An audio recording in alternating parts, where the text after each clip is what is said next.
Today. I can't believe people know who I am and invited me. It's an honour to be here, and also means I get to hang out with my DPAC friend, Northern Ireland friends. So I'm from Disabled People Against Cuts. We were set up in 2010 to oppose the brutal and disproportionate impacts of austerity and welfare reform on disabled people. And we didn't think that we would not only still be going now, but we would be having to fight even harder than ever before, now in 2025. So I've been asked to talk about pathways to work and what's in the green paper. I think I've got about 20 to 25 minutes, so I'm going to try and get what I can in within that time.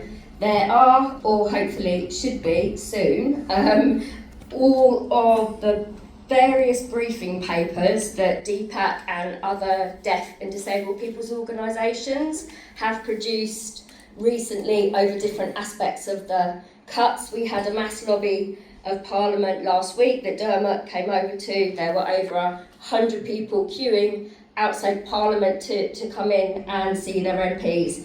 And the various deaf and disabled people's organisations involved in that produced different briefing notes. So I can get that circulated via the Anti-Poverty Network, or they should hopefully, as I say, be on the DPAC network soon. So I'm intending just to talk through the key main proposals in the Green Paper, to talk through what we know about the impact of those proposals, but to also give a list of some of the key bits of missing information, because there's a huge amount that has not been published or revealed to us or to the MPs who are very soon going to have to vote on these very devastating proposals.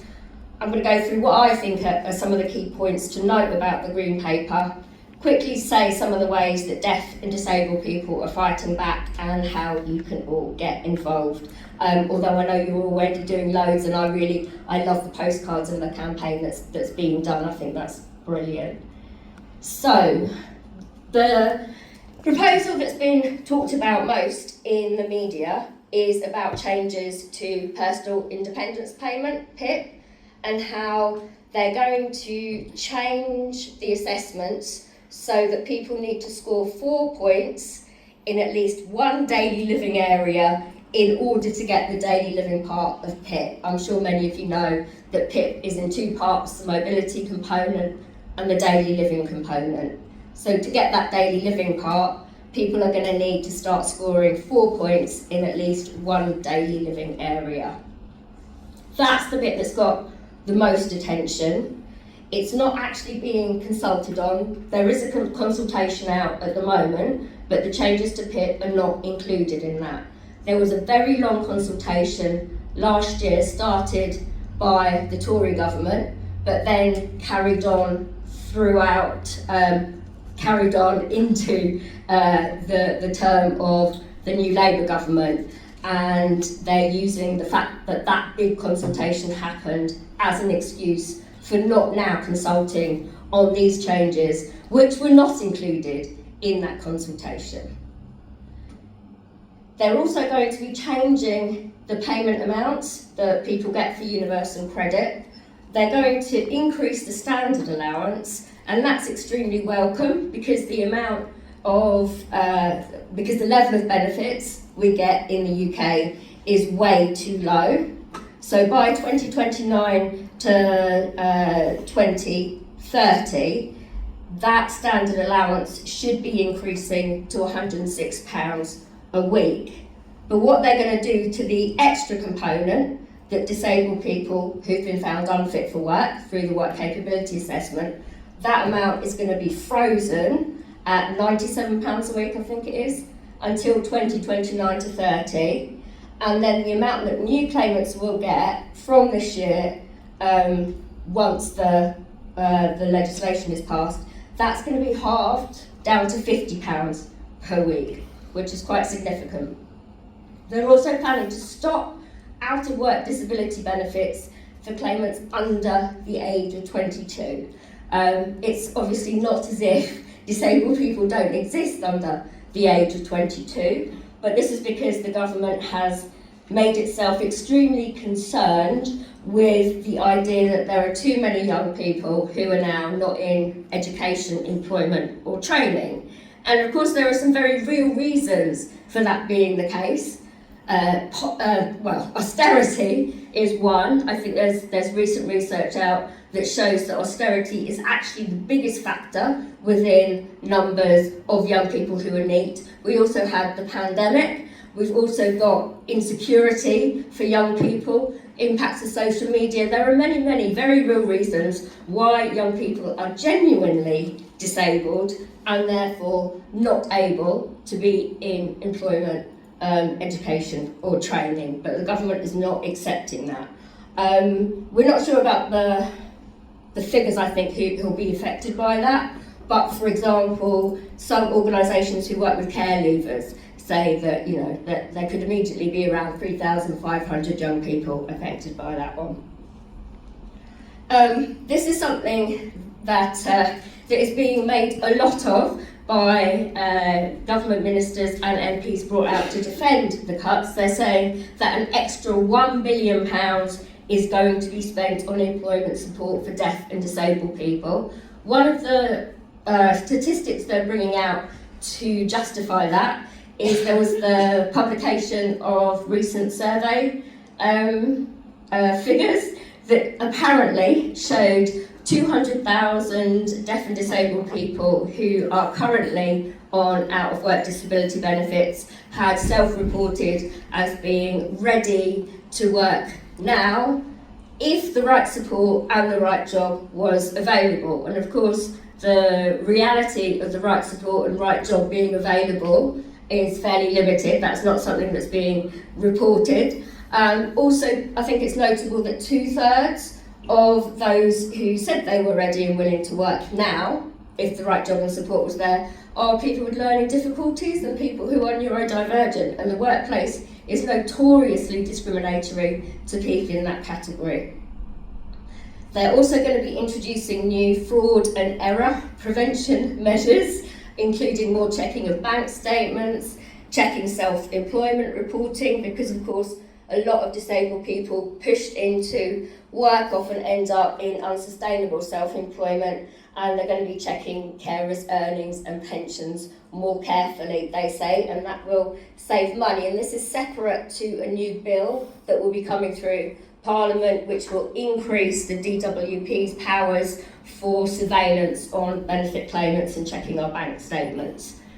They are saying they're going to be restarting work capability reassessments, because those have kind of been suspended for the last few years, and they're going to give a particular focus on reassessing people in what they call the substantial risk group and those with short-term conditions. People in the substantial risk group are those of us who are judged to be at serious risk of harm to ourselves if we are forced to engage in work-related activity. So people like myself living with severe and enduring mental distress, with strong levels of suicidal ideation, and who engage in self-injurious behaviour. So I do think that there is a particular risk involved in reassessing people in this group. That was something the previous government was very concerned with, and it was included within their proposed changes to the work capability assessment, which never actually then went ahead. They're also going to be building their capacity to do more PIP reassessments, and through those reassessments they will be putting in place their changes and their cuts to PIP. This one, the first one on the slide, is a measure that was actually copied straight from the Tories' white paper that came out in March 2023, and that is they're going to get rid of the work capability assessment, which is something that many of us have campaigned against. We've campaigned against the WCA for well over a decade now, but what they're proposing is, to us, much worse. They're going to make eligibility for out-of-work disability benefits dependent on getting PIP. And there are a significant number of people who get out-of-work disability benefits but don't get PIP.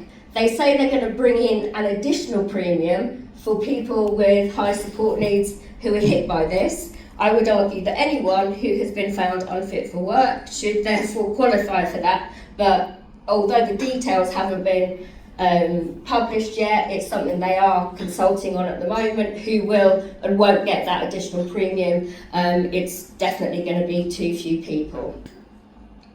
Another one that hasn't got much attention is the fact that they're going to be getting rid of contributions-based job seekers allowance and contributions-based employment and support allowance, and instead bringing in a new unemployment insurance that will be paid at the higher rate that the ESA is paid at now, but you will only be able to claim it for a limited amount of time. And I know many DPAC members are really quite concerned about that one, but I don't think it's included in the current consultation. So the scale of the impacts, and this is just based on what we know, and as I say, there's a lot that we don't know. There's also a lot of spin involved in the figures that have been published. What they're saying is that overall, in 2029 to 30, there'll be 3.2 million families involving disabled people who lose money, but there will be 3.8 families who gain. The families who gain are going to be gaining substantially less than the amount that the families who lose. So on average, it's £1,720 a year that families will lose, and those who gain will gain around £420 per year. But I think what's really notable is that nearly all of those who lose out are families with deaf or disabled members, whereas only just under half the families who gain will have deaf or disabled family members. So when the government claims they're protecting what they call the most vulnerable, this gives the lie to that statement. 20% of all families across the UK who have deaf or disabled members will be affected, so that is a lot of us. The on-paper size of the plan cuts, in the media they're reporting it is about 4.8 billion. Actually, it's more like 10 billion, more than double what is being reported. The way they're getting away with saying it's less is that according to the government, there will be what they call behaviour changes as a result of the cuts. So they're saying that although 1.5 million people, claimants, who either get PIP now or will be eligible for under the current rules by 2029, have either not scored or won't score 4 points, that actually claimants will change our behaviour and will try harder at the PIP assessments to make sure we gain 4 points. And they're saying more of us will go to mandatory reconsideration and more of us will appeal. And therefore, of that 1.5 million, they're saying only about 800,000 of those affected will actually end up with a cut to their benefits. So that 1.5 million, by the way, is made up of it includes 1.325 million existing PIP claimants. So actually, it is 1.5 million who will be affected, in that this number will have to go through the assessment knowing that we will find it very difficult to get 4 points. Those of us who already do get 4 points in one area, when we get reassessed, we know how arbitrary and unfair the award decisions at PIP are, so we're going to be terrified of losing it as well. Even people who score 4 points in a couple of areas will probably be worried as well. And those mental health impacts of going through the reassessments, especially for people who then end up with a cut to their award, who have to go through MR and appeal, are going to be going through extreme amounts of mental distress. So I think it's extremely disingenuous to say that only 800,000 people will be affected, but that's the numbers that's being reported in the media. 800,000 is too many to begin with, but actually when you look at the true scale of it, it's really quite terrifying, I think. And for those who end up with a loss to their benefits, the average size of the cut is going to be about £4,500 a year. That's a huge amount to people already living in or near poverty. The government are saying, and according to the impact assessment that came out with the Green Paper, they're saying that only 250,000 more households will be pushed into poverty by the planned cuts, and that includes 50,000 children. But the way they've calculated this figure is, and this is difficult to explain, is to deduct the number of households who would have been pushed into poverty if the work capability assessment changes have gone ahead. Changes that didn't then go ahead. And that's how they work out that only 250,000 households will be pushed into poverty, because they're counting the fact they didn't implement the changes that were squashed by my legal challenge. The fact they didn't implement those, they're counting as a reversal, as a positive measure that they're doing. And of course, explaining all that is quite difficult, so it doesn't get included because mainstream news formats just don't give you the ability to do that or to get that across. Because PIP is a passporting benefit, then on the basis of 800,000 losing out, at least 150,000 carers will then lose carers benefits as well. So those are just the impacts of the proposed PIP cuts.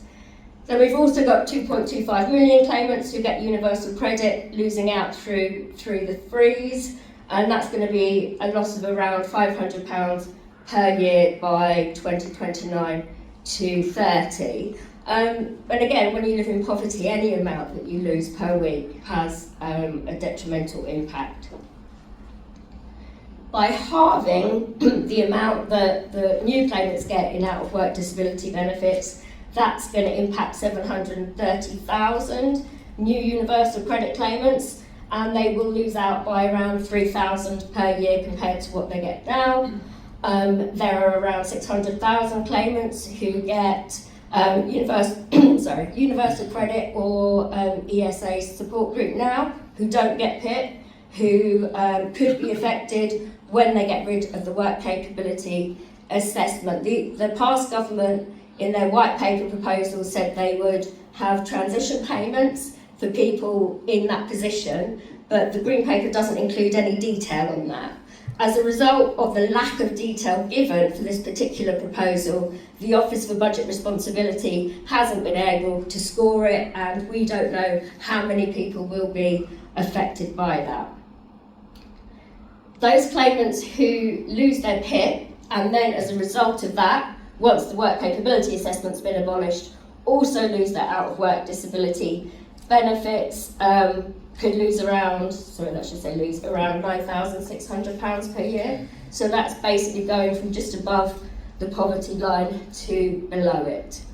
So I think just from what we know, we can see that there's going to be really, really devastating impacts on our communities. I mean, where I live, my estate in South East London, I've already seen the poverty grow and the increased drug use as a result around me, the homelessness, the deprivation, the despair in people. And that's before any of this has happened.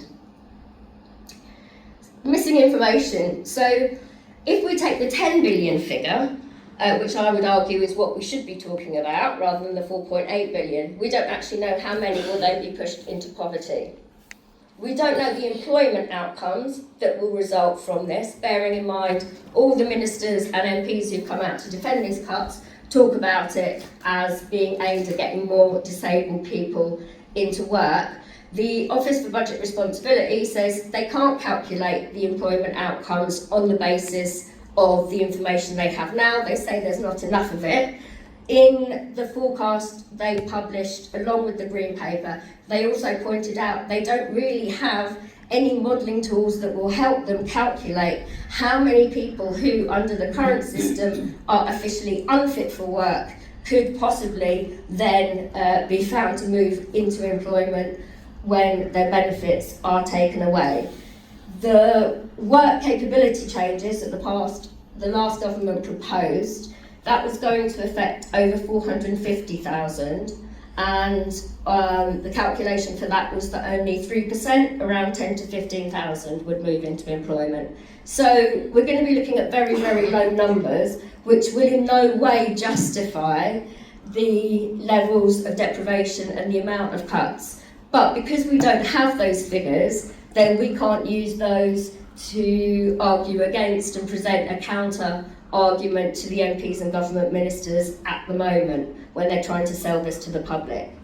We don't know the extra cost that more benefit appeals and MRs will entail, bearing in mind the government is saying that of 1.5 million potentially impacted people, only 800,000 will end up with a cut. Well, then we're looking at least 700,000 potential appeals. So that's going to be a huge amount of money to then be offset against the proposed savings they're saying they'll make.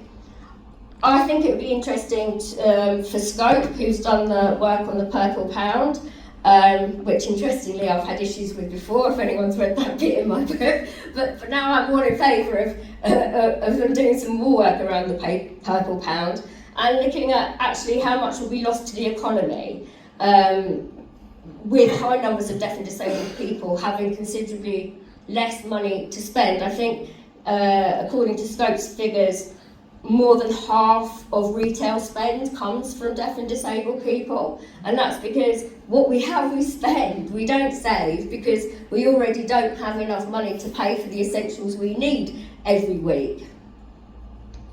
One thing that I'm particularly concerned about is going to be the cost of extra funding pressures on public services, including the NHS, mental health services, social care, homelessness services.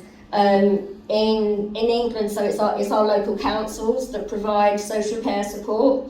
We've already got lots of councils who've already gone bankrupt, and that picture is just going to expand exponentially if these cuts come in. Local councils are very, very worried about that. Something that will impact on the devolved nations, on Northern Ireland and Scotland, where you mitigate the bedroom tax, is that by people losing PIP, they will then lose eligibility for having a spare bedroom for carers in it. So more people will end up hit by the bedroom tax, which means more for Northern Ireland and Scotland to mitigate. The impact assessment for the Green Paper shows reductions in the Scottish Block grant and money for Northern Ireland. So I know that the devolved nations are really, really worried. Wales is worried for another reason I'll come on to. So important points I think to take away is, big one is that MPs are going to be expected to vote on the cuts before knowing a lot of the information. We are, I heard in the last couple of days, it looks like the bill that's going to take forward the PIP cuts will probably be introduced to Parliament on the 16th of June, and the first vote, which will be what they call the second reading of that bill, is likely to be the 30th of June. It's in the interests of the government to rush this through before the MPs become aware of all the information that they don't know. They see that they're being sold a lie, and the pressure mounts on them from outside to oppose the cuts. We're looking at a potential rebellion of around 100 MPs at the moment, but Labour has got a massive majority, so we've got to work hard to up that. The PIP cuts aren't being consulted on, as I said earlier. I think we could very easily argue that these planned cuts are probably worse than anything the Tories dared to try. The fact that some of the Tories who were responsible for the disgusting welfare reform cuts that went before are now taking the moral high ground with the government is something to note. They're saying that their PIP proposals included alternative supports, so taking away money but replacing it with more support or vouchers, whereas there's nothing in the Labour's plans to mitigate against the PIP cuts. The government is predicating all of this on the basis it will move more deaf and disabled people into work. As disabled people keep shouting about, PIP is an extra costs benefit, it's nothing to do with being an out of work benefit. Unfortunately, there's some research I think that has shown that people in work, once they get PIP, sometimes lower their working hours. I think that's perfectly reasonable because a lot of disabled people find themselves becoming very ill because of the amount of work they do, and they need to find a way to afford to be able to reduce that before they hit a crisis point. And that's not being taken into consideration, of course. 1 in 6 PIP claimants are actually in work, and many people say that when they lose PIP, if they lose PIP, that will stop them from being able to work. Nothing is being done, meanwhile, to sort out the enormous access to work backlog. There's more than 62,000 disabled people caught in that backlog. If you have to wait more than a year for support you need to start your new job, then your employer's not really going to wait for you. So people are losing work, people are having to move out of work because of that. The Green Paper does include a couple of measures to do with access to work, but they're really quite irrelevant. They're about trying to encourage employers to provide more of the support that we need, and they're really not going to make the difference that's needed if people hit by these cuts are going to move into employment. There's Stephen Timms, the Minister for Disabled People, when he gave evidence recently to the Work and Pensions Committee's emergency inquiry, he indicated there might actually be cuts to access to work coming up. So these cuts are unquestionably, in my view, going to lead to more benefit deaths. If any of you haven't read John Pring's book, The Department, how a violent bureaucracy killed hundreds with the evidence. I think I should know the title. We crowdfunded to take a copy of that book to every MP in Parliament. We weren't allowed in with them in the end, but we got them delivered. That book details many of the tragic cases of benefit deaths that are in the public realm, but it also goes through the history of the development of the welfare reform agenda within the DWP. It's very interesting, but does come with a serious trigger warning. There's going to be many more of those very tragic cases. I don't know if any of you saw that Jodie Whiting's mum, Joy Dove, was in the news this week, and that's brilliant for Joy. She's been a big supporter of DPAC for many years. She fought for justice for Jodie, and she's finally got there. But of course, what hurts her the most is the fact that she knows there are going to be many, many, many more Jodies because of what the government are about to do. I haven't got time to go into the details of assisted suicide legislation. I know it's quite controversial.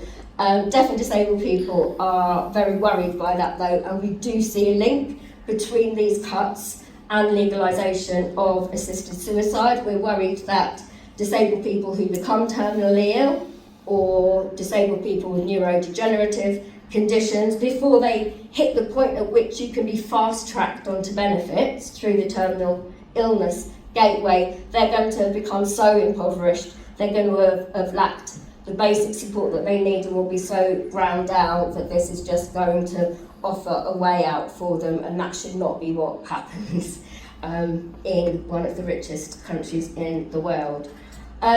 There's absolutely no need for the cuts. It's quite a big point. The welfare budget isn't set to rise for the next 5 years. The impact assessment itself says that. It says we have a problem because the welfare spending budget has remained flat and is going to remain flat for many years. Flat is a problem for the government. Everywhere has to have a cut under Labour's new austerity. It's a problem, it's remaining flat. It has to go down, is what they're saying. What we're seeing in England and Wales and Scotland is the growth of the far right on the basis of this. They're very, very cynically using the cuts. In Wales, there have been far right protests encouraging people to join because they're upset about the cuts. Wales is very worried that at the Welsh elections, Reform are going to take control of the country.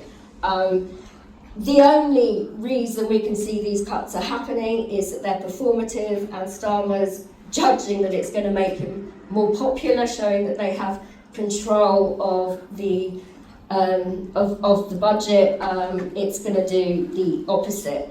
Disabled people are finding that at the same time as fighting legalisation of assisted suicide is being rushed through Parliament again, so that MPs don't understand what's in that actual bill or not in that actual bill. We're having to fight these cuts, and at the same time we're having to try and go out and speak to disabled people on the ground and say, these people are not your friends, they don't have any good intentions for you, and to show them that there is an alternative that they can get involved with if they're affected by the cuts. It's an extreme amount that we have to do at the moment. Some of the ways that we're trying to fight back.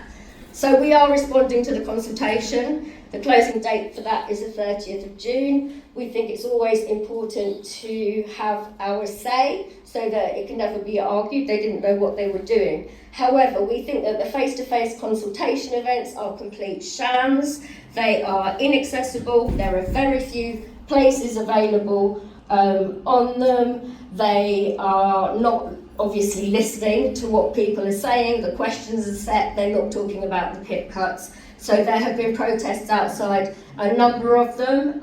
Shamefully, we didn't manage one in London. My argument for that, my justification is that we're leading on the assisted suicide campaigning. It was quite shameful though, but Manchester did, they took over. They actually got it, they were outside and they got inside and they took it over and they led the consultation and asked the questions that they want to do. You have a face-to-face consultation coming up in Northern Ireland on the 16th of June. People may be mobilising for that one. If anyone's interested in getting involved, see Tony and Dermot at some point today. We have an anti-disability benefits coalition which has been running for about a year now. That was set up by DPAC, by PCS Union, which is our equivalent of NIPSA, and John McDonnell, who's been a member of DPAC since we first set up. But it's not just for John, it's for any MP. We have MPs of all different colours who are involved with it and on the mailing list. It's a broad coalition bringing together deaf and disabled people's organisations, the wider third sector, and parliamentarians who want to mobilise against this. If the Anti-Poverty Network want to join, then I think that would be great. We basically meet online. We only have the odd meeting in Parliament because online is much more accessible. We are trying before the first vote on the PIP cuts goes ahead. We're trying to do drop-ins at Westminster, the Senedd, Holyrood, and we're hoping to do one at Stormont as well, just for politicians with questions about the impact of the cuts and what information they haven't been given to come along and find out. And we're holding national days of action. The last one we had on the 26th of March, there was the brilliant action in Derry. There were actions all over the UK. BBC Regional News, I think between us all, we managed to get on every single regional news with one or other of the protests. That was very successful. We're going to try and do one on the 30th of June again, so please get organising now. And we're going to try and have a mass one outside Parliament. And I know actually a lot of the charities have the Disability Benefits Consortium, which includes the charities who, some of you may know, deaf and disabled activists don't always work with. They've come to us and they've said, you're good at this, can you lead on this? So we're going to try and make that really, really big. What we want to do is put enough pressure on MPs for them to think that if they vote for these, or if they even abstain for these, they will not stay in their seat. Many constituencies in England, the number of PIP claimants is higher than the majority the MPs have. So we want to make sure they know that their seat is in danger. Ways you can get involved, you're already doing that. But I would say that encouraging your MPs, even though they've all said, I think all of them have said they're going to vote against the cuts, they are really useful for those of us who have to be in Westminster a lot, because they will come to debates and they do help us put pressure on Labour in Westminster. It's always useful for them to have case studies, real life stories that they can use in their contributions. So please do share your views and your stories with them. But here in Northern Ireland, we're asking you to pressure your politicians not to implement the cuts. Parliament for Communities doesn't need to do it. They do it because they say they want parity with Westminster. When the Welfare Reform Bill was introduced back in, 2011, 2012, ICTU brought me out quite a few times while you were resisting implementation over there, and I know eventually, the fines mount up. But what we want to do is we want to show that this Labour government is incompetent and it is breaking the country, and strong statements from the devolved nations help with that. We want to raise awareness and use the media all over the UK to make sure that the general public knows exactly how bad these are, that they're nothing to do with getting more disabled people into employment, and the impacts would be so bad they will affect everyone, to increase the pressure on politicians. Also, I know that NIPSA, I believe, has said that if the cuts are implemented, they will look at strike action. PCS Union, we work very closely with them. They're not that bold. They are worried about the trade union laws. I think it would be great to support NIPSA if it comes to strike action. DPAC always joins the picket lines and sends solidarity to our trade union allies when they come out. So final thoughts, really. I think you know my views. These are heinous. These are going to devastate the UK if they come in. Our demand must simply be to stop and scrap the Green Paper in its entirety. I have heard that Starmer might be considering some mitigations, some slight changes, some tweaks, because he's starting to worry about the pressure, but those will simply be not good enough. When Labour was campaigning ahead of the general election, they promised they would co-produce plans for a new social security system with benefit claimants. We would say that should also be done with trade unions. We need to make them stick to that pledge. There was work done under the previous government by benefit claimants looking at an alternative for a social security system. That was called the Commission on Social Security. I think they held some workshops over here. That work should continue. There has been done extensive work done. PCS has done a welfare charter. There's lots of things already out there for a government that was actually forward thinking rather than intent on pushing everything backwards. Thank you.